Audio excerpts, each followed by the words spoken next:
Hi everyone and welcome to the Financial Spectrum video blog. One of the most common problems people come to us to get help with is managing their cash flow better. So today I'm going to talk to you about a few ideas that might help you to take control of your finances.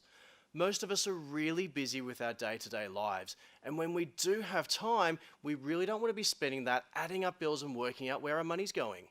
In order to get on top of things, there are a few key areas that we might want to focus on. Firstly, we need to have transparency. We need to understand where all the money is going. Without information, we can't even start to make decisions. For example, did you realize you may be spending $4,000 a year on takeaway coffee? What about parking fines or takeaway meals? Sometimes, where to make changes can be really obvious once we have the information at hand. Once we know where the money's going, it's time to assess the value that we get from what we're spending our money on. Value doesn't mean how much, it means are you getting something that's worth spending your hard-earned money on?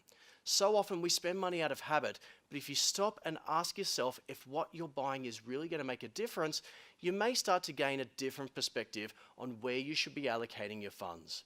By going through this process, you may have a better chance of cutting those things you spend money on but can't remember. Next, we may want to consider your structure. For example, when you get your credit card bill at the end of the month, are you often surprised by how much money you've spent? Sometimes changing how you do things can have a dramatic impact on your savings. Try debit cards or living off a certain amount of cash each week. There are lots of different methods that might allow you to keep track of where your money's going and react faster if things are getting out of control. There are lots of ideas that you could be implementing that could really improve your day-to-day financial well-being. But the most important thing is you get started and you keep on trying to improve. Of course, if DIY isn't working out for you, get in touch and we're happy to guide you in the right direction. I hope that's been of help to you, and thanks for tuning in and look forward to seeing you next time.